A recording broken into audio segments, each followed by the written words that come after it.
bon dia. Vull agrair a les organitzadores del simposi que em convidaren com a coordinadora del fòrum. Senc no haver-me pogut implicar com mereixia, senc haver-me parat en el dia a dia, que és molt dens i molt intens, a pensar i a reflexionar en el que faig dia a dia en les meves classes, amb els meus alumnes. Possiblement per això, quan vaig llançar les 10 reflexions, era massa tard perquè la gent contestara. Aleshores, com que volia sobretot transmetre no només el que feia jo, sinó també com es treballa en el meu centre, jo treballo en un centre concertat d'Alacant, soc professora de literatura universal i de valencià en segon de batxillerat, vaig pensar, ja que a través del fòrum no ens responien, fer un document en Drive, compartir-lo amb els companys que fan classe de literatura a diferents nivells o que estimen la literatura perquè ens transmeteren també el que ells pensaven en relació a la relació que jo veig, que noté i al final de la presentació que ha fet Josep, trobo que enllaça perfectament amb la meva, la relació inevitable que hi ha entre la literatura i el gaudi.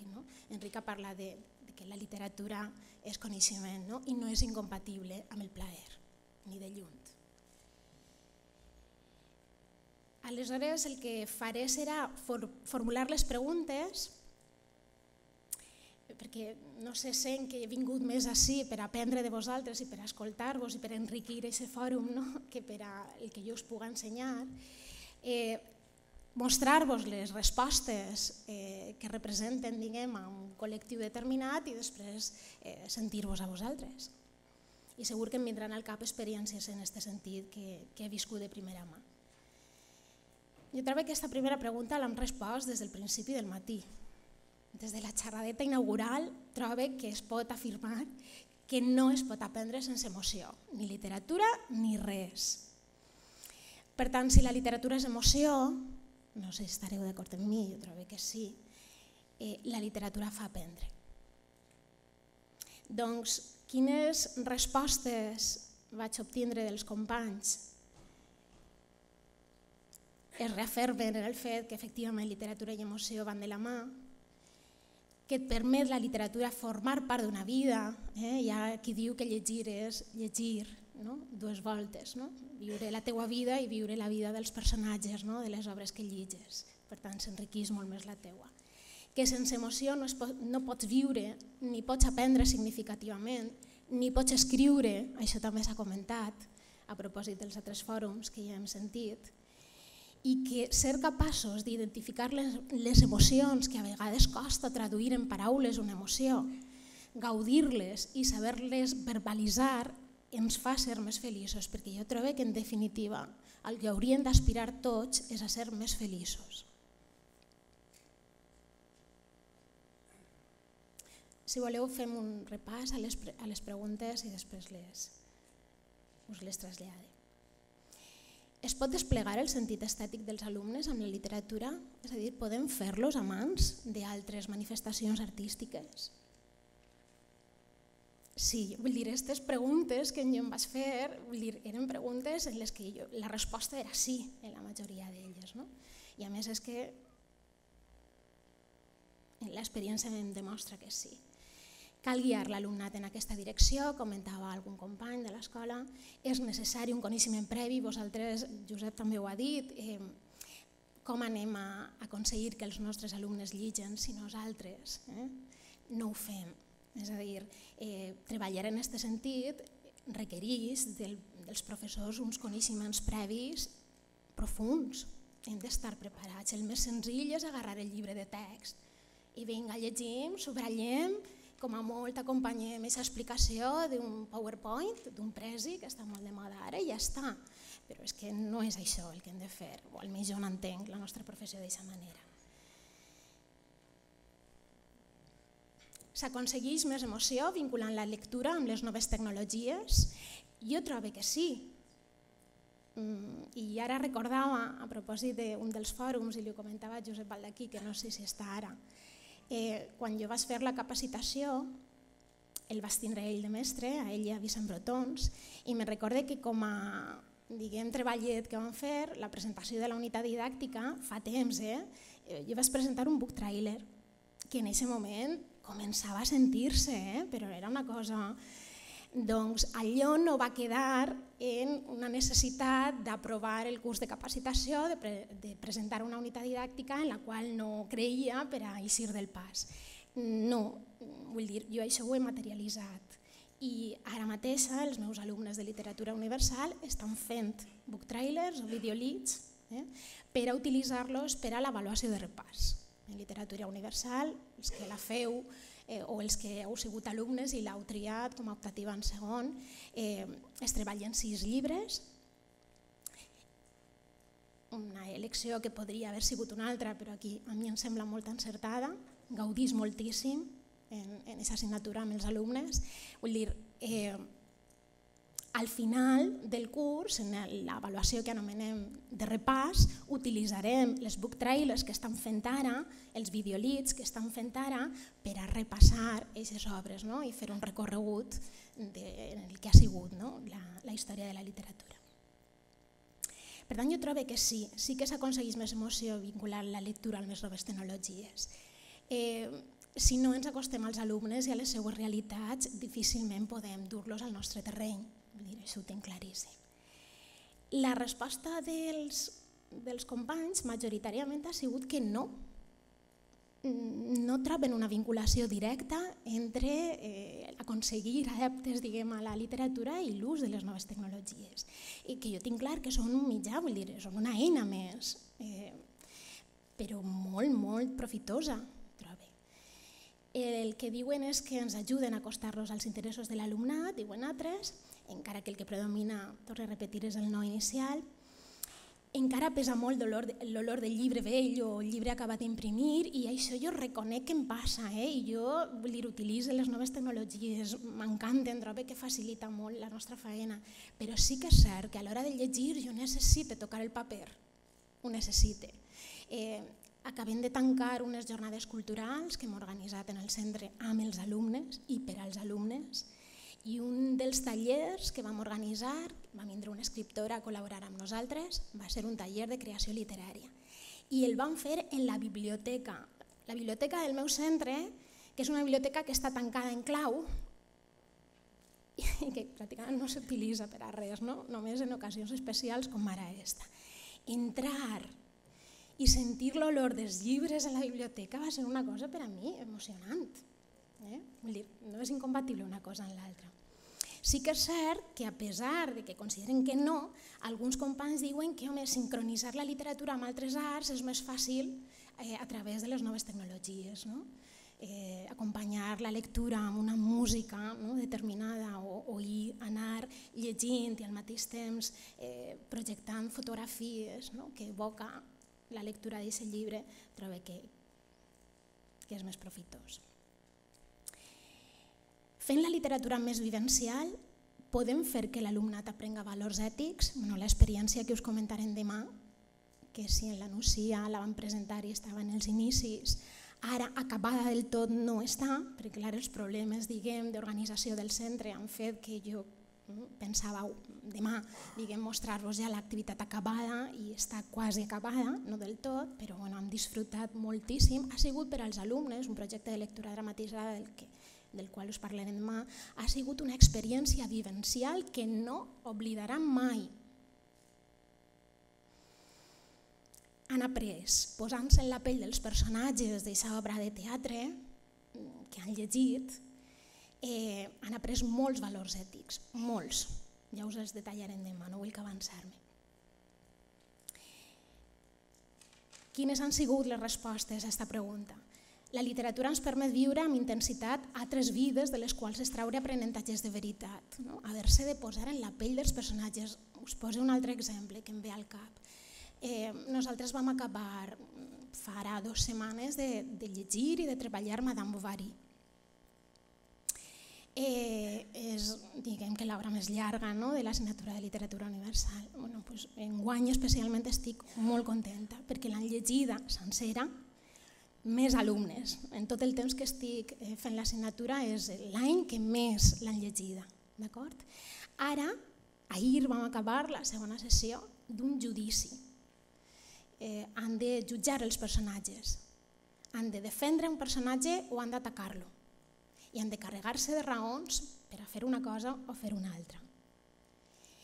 Però, Cristina, és que jo seria incapaç de defendre Emma. És que, Charles, si és que no té defensa, per on el mires, no, però a tu t'ha tocat defensar aquest personatge i l'has de fer. T'has de posar en la seva pell, intentar veure què és el que sent i què és el que li ha passat i quines són les seues circumstàncies perquè ell siga de la manera que ho és. No, però és una gràcia com s'han implicat. Al principi ixen, jo els he gravat, ixen amb el paperet, amb els arguments que ells han pensat, però a mesura que va avançant la lectura és que s'emocionen, solten el paper i comencen a dir el que els ve i ho senten de veritat. Els companys que no han tingut, el grup és de 37 alumnes, el grup que no ha, dos alumnes defensen els personatges, altres dos l'ataquen i després hi ha un moment de debat entre els quatre. Els altres alumnes el que han de fer és jutjar i donar un veredicte qui ha fet la millor defensa, qui ha fet el millor atac dels personatges. Per tant, és una manera de fer-los que aprenguen posant-se en la pell de personatges.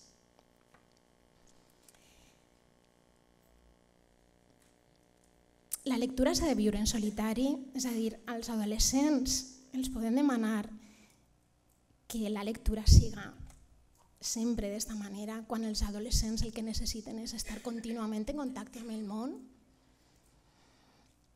Home, doncs, nosaltres a Èdip Rei l'hem llegida sencera a classe. Èdip Rei, l'hem llegida sencera. Dante, són 8 cants de l'infern, també l'han llegida. Hamlet l'han llegida sencera a classe. I els encanta que ho fem. Pensen els companys que la lectura ha de ser individual i en un ambient que afavorisca la interiorització i que hem de fer-los gaudir d'aquests plaers sense obligacions. La literatura pot ajudar a crear llaços afectius.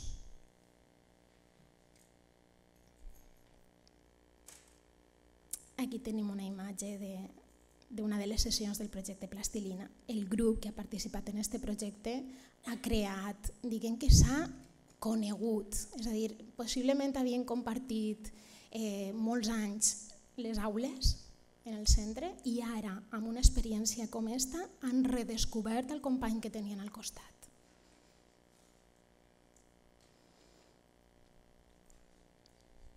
Què hi ha més enllà del m'agrada o no m'agrada? Perquè clar, ara és molt fàcil, no? Doncs, jo us conto les coses que faig perquè diguen alguna cosa més, no? A banda d'això.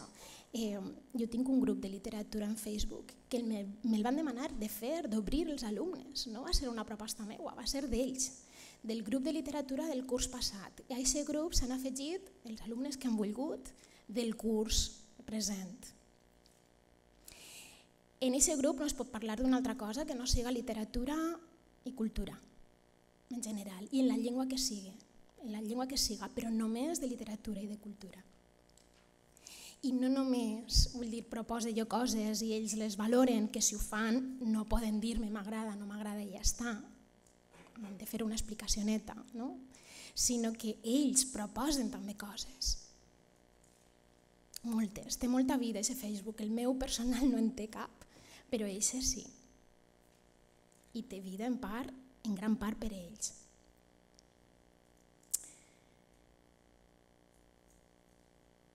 L'obra m'ha fet reflexionar, què he sentit? Ha canviat en alguna cosa la meva percepció del que m'envolta? Això és el que han contestat els companys. El goig, l'emoció, estimulen el sentit crític?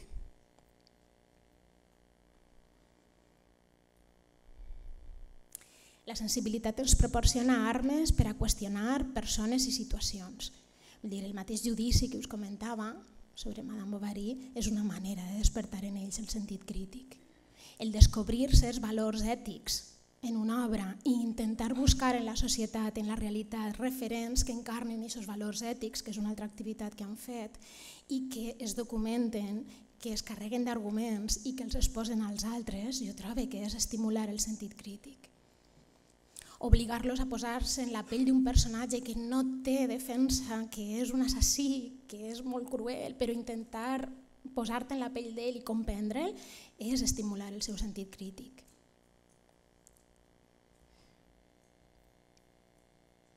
Es pot aprofitar l'emoció que genera una obra literària per aprendre una altra llengua? Sí, completament. Jo trobo que estareu d'acord amb mi. La llengua representa una manera determinada de veure el món i entendre aquesta mirada suposa eliminar prejudicis. Josep ho dia, i jo utilitzo aquest argument moltíssim amb els alumnes de valencià. Jo els dic, però si és que teniu moltíssima sort.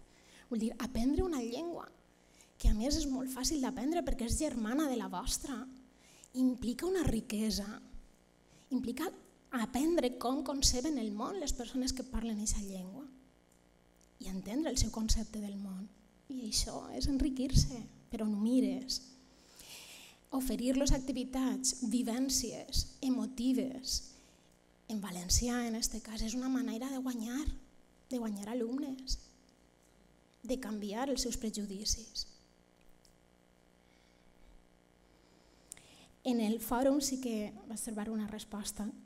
Haurien de trobar la via. Una llengua que emociona, s'estima i s'aprèn bé només allò que s'estima i emociona. La selecció d'obres literàries hauria de ser fonamental, per tant que els aprenents connecten amb la nova llengua per intentar fer-los emocionar-se. Completament d'acord. Vincular poesia i cançó, cine i novel·la, és útil per a gaudir de la literatura?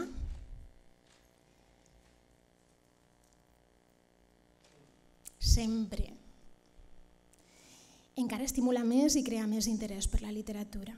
Es tracta d'un mitjà més d'arribar a transmetre el plaer de llegir, perquè és aproximar-nos a la seva realitat i sempre que ens aproximem a la seva realitat els guanyem. Es tracta d'un mitjà més d'arribar a transmetre el plaer de llegir. A vegades alguns joves pensen que no els agrada la poesia, però sí els agraden les cançons de tot gènere, el rap, per exemple. Un punt de partida interessant podia ser començar des de les lletres de les cançons, analitzar-les per arribar a entendre el sentit i a partir d'ací arribar a la poesia. Un altre camí bé podia ser acompanyar de música a la poesia. Jo us conto una experiència que vam viure l'any passat i enguany la repetirem. I a més me la va inspirar la universitat. Vam vindre a la jornada de portes obertes en març, el 21 de març, coincidint amb el Dia Mundial de la Poesia, i mentre els alumnes estaven fent la visita guiada, els tutors estaven pegant una volteta pel campus i comencem a veure poemes penjats dels tarongers, dels arbres. I en l'amfiteatre, que està a proper de... no em recordo on estic situada, m'ha costat arribar. Un faristol, un xic tocant la guitarra i qui volguera que recitara un poema dels que estaven proposats, penjats en els arbres, va passar un abuelet i va recitar un poema que havia escrit ell i li va apetir compartir-lo allí.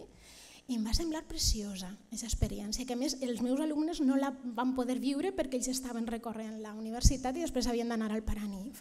Això els tutors van dir, anem a dur-lo a l'escola.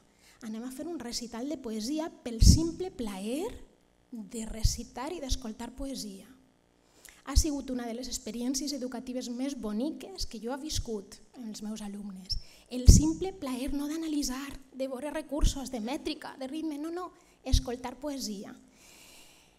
Ho vam fer en un jardinet que tenim a l'escola, molt romàntic, molt guapet. Vam penjar poemes. I aquests poemes d'on venien?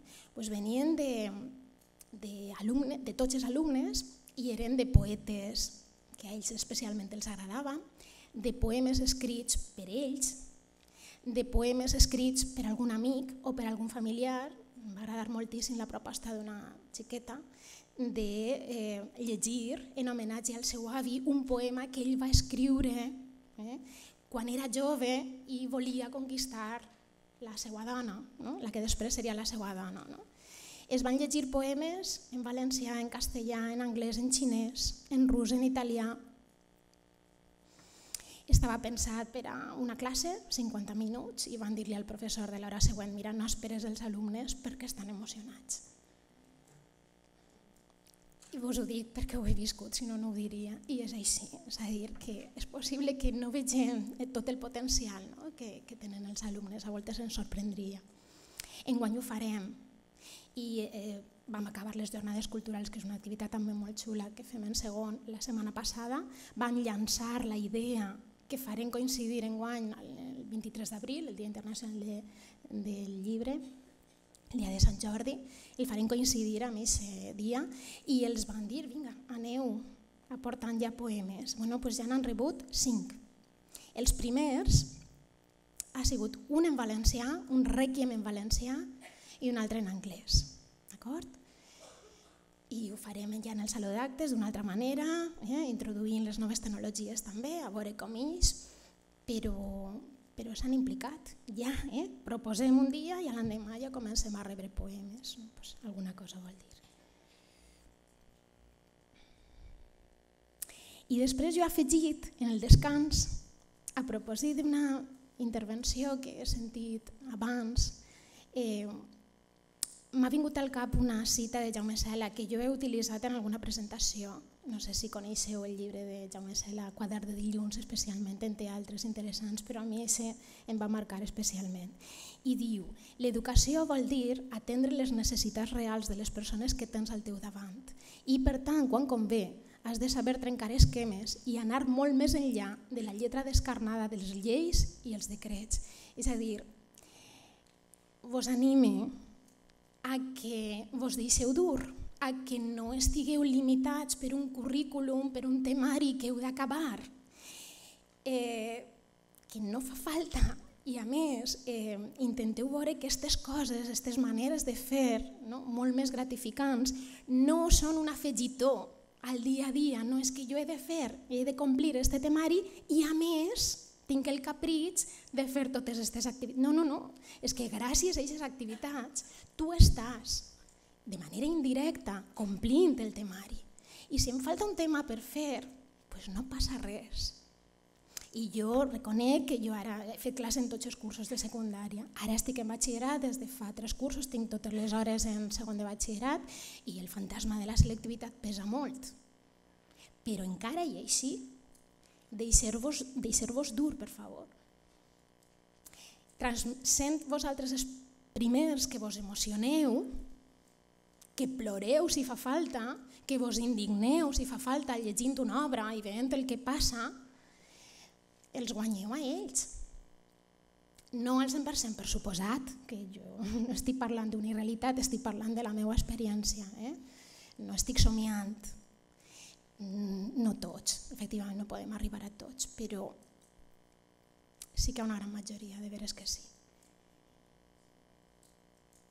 Bueno, si voleu recordem les preguntes i suposo que si venisc serà més fàcil o què?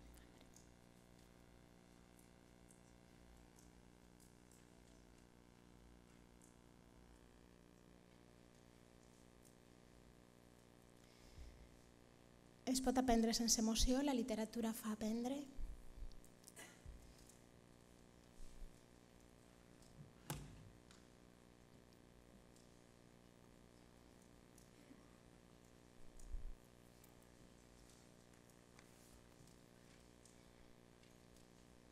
Potser esta siga més general, si voleu va ser, no sé, estava jo en aquest moment molt abstracta, potser no siguin preguntes massa concretes, però en fi.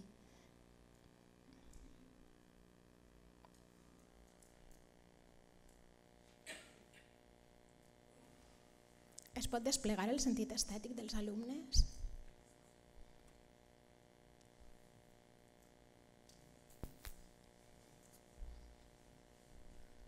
Bé, jo comentaré un poc la que has posat anteriorment, la de les emocions, perquè crec que has parlat d'un aspecte que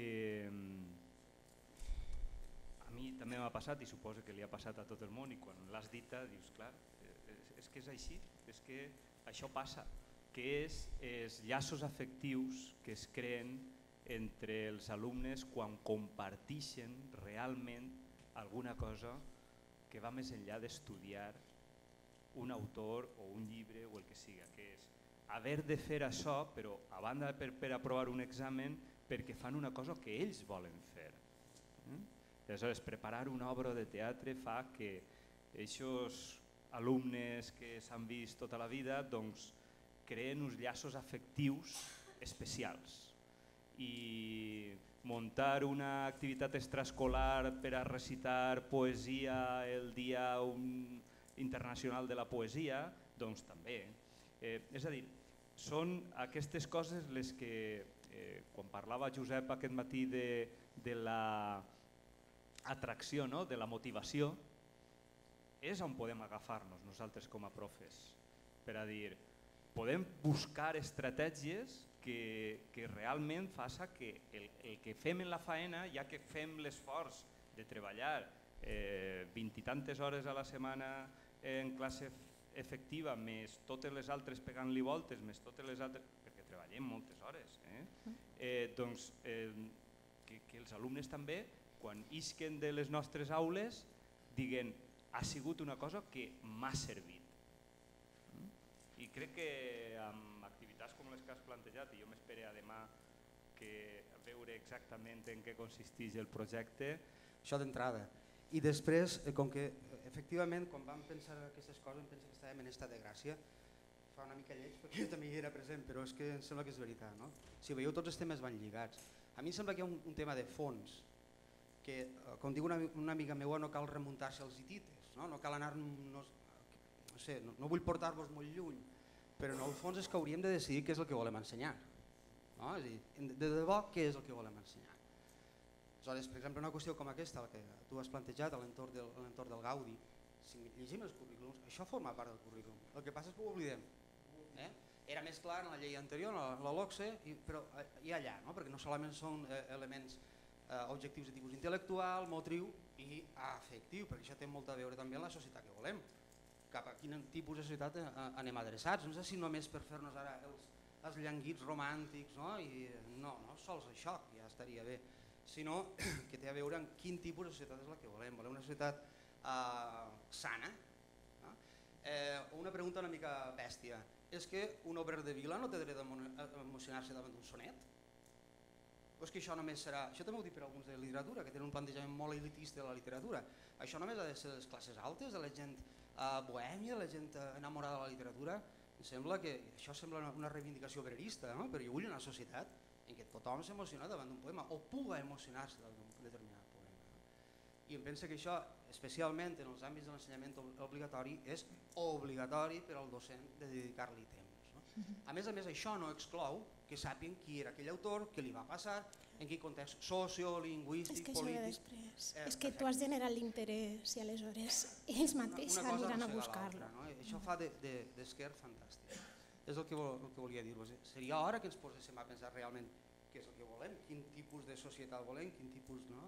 I una societat, ho havíem dit des de la nostra introducció, una societat arrelada, una societat catalana, una societat de persones lliures, emotives, no tolerants, sinó comprensives, que és un pas més enllà, i això que has plantejat tu va tot en aquesta línia i el que s'ha plantejat en els debats anteriors. Per exemple, ho deia perquè és l'últim del matí i probablement anava bé de focalitzar-ho. No vull treure la pilota fora, però en el fons el tema de fons és aquest. La qüestió del currículum és important en aquest sentit, perquè qui fa el currículum està decidint quina societat vol. Sí, completament d'acord.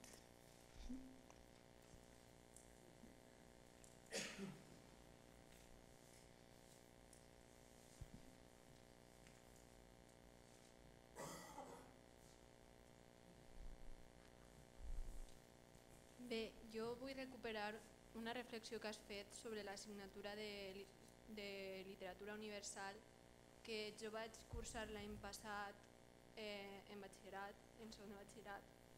I bé, crec que tens tota la raó perquè jo també vaig tindre una professora que de veritat s'emocionava amb la literatura, era una apassionada i em va aconseguir transmetre aquesta emoció fins al punt de tindre ganes de que arribés a aquesta classe, perquè les altres eren molt més teòriques, molt més... i anar més enllà del simple t'has d'aprendre aquestes coses per a la Pau, que sempre és l'ombra que vola per damunt de totes les classes de segon de batxillerat.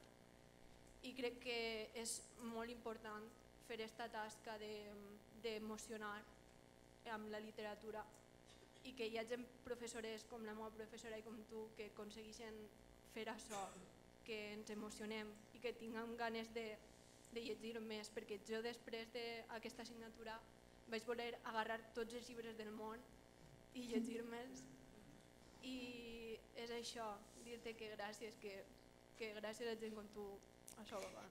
Gràcies a vosaltres. Gràcies.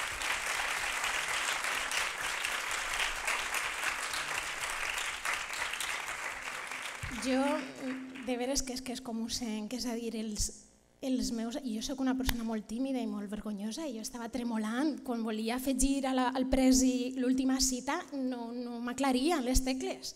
Vull dir, dels nervis que tenia de posar-me aquí, no? I del nivell de les persones que m'han precedit. En classe no em passa, saps? Els alumnes en trauen el millor. Vull dir, em fan veure però com són capaços d'haver-me fet, no? Donar tant de mi. Per tant, això, vull dir, és que té una resposta. Jo he de les classes sempre emocionar, de veres, simplement mostrant-te com tu eres. I si ells noten que a tu t'agrada el que fas, és que ja està, és que tens guanyat molt de terreny. I el que us he dit, la proposta del Facebook me la van fer ells en el dia de festa de despedir-nos del curs, de la orla. Vull dir, en aquest sopar em van dir, Cristina, creem un grup de Facebook de literatura. Va ser una proposta d'ells. Jo dic, sí, amb aquesta condició. No parlem d'altres coses que no siga literatura. No? O que em diguen, em recomanes tal llibre, o sigui, em recomanes algun llibre, em recomanes, vull dir, i després venen a comptes que és una gràcia, és que és el millor. I aquesta assignatura és un regal, és un bombonet.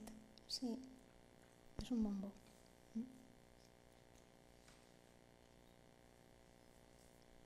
Bé, ja és molt tard. Jo només volia agrair-te, Cristina, per aquesta comunicació tan preciosa que ens has presentat, com també, igual que ha fet Josep Martínez, agrair a tots els coordinadors per aquestes presentacions que han sigut tan enriquidores per a tots nosaltres avui.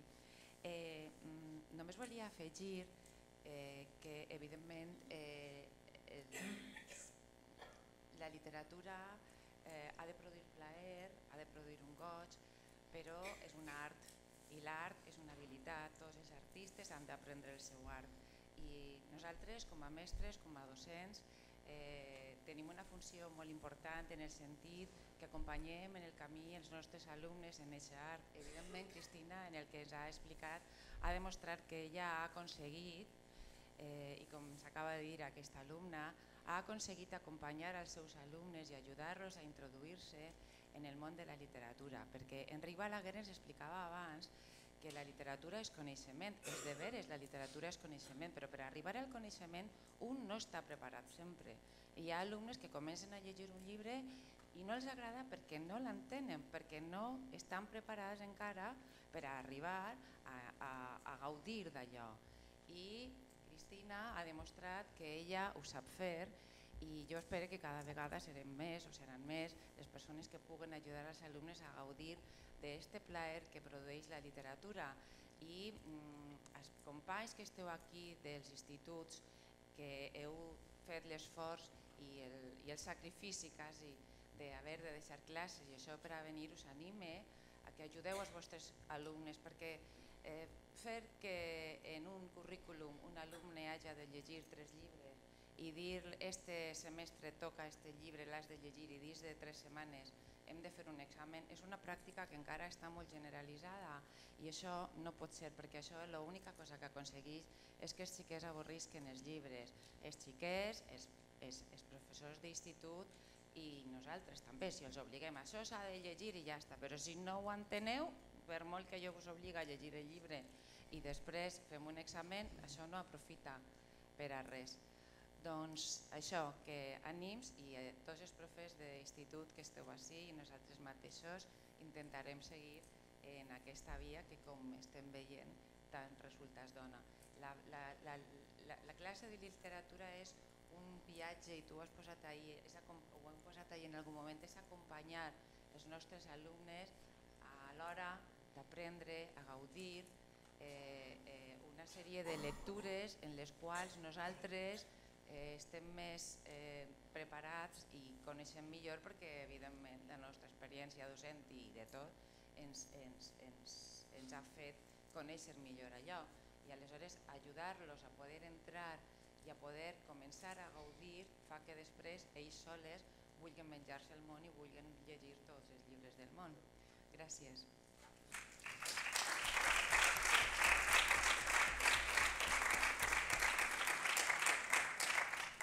Jo trobo...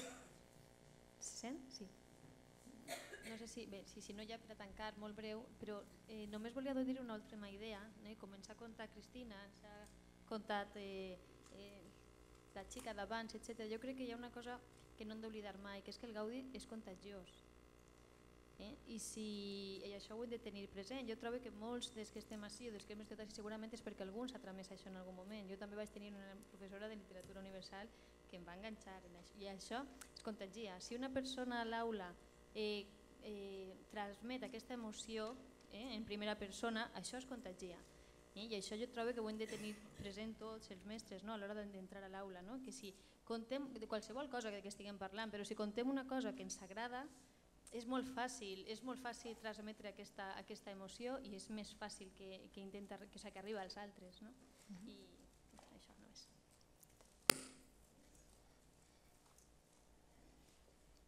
Doncs ja acabem la sessió, no? Sí, bé. Doncs reprenem a les 4. Sí, el que diu el programa. Bé, gràcies a tots.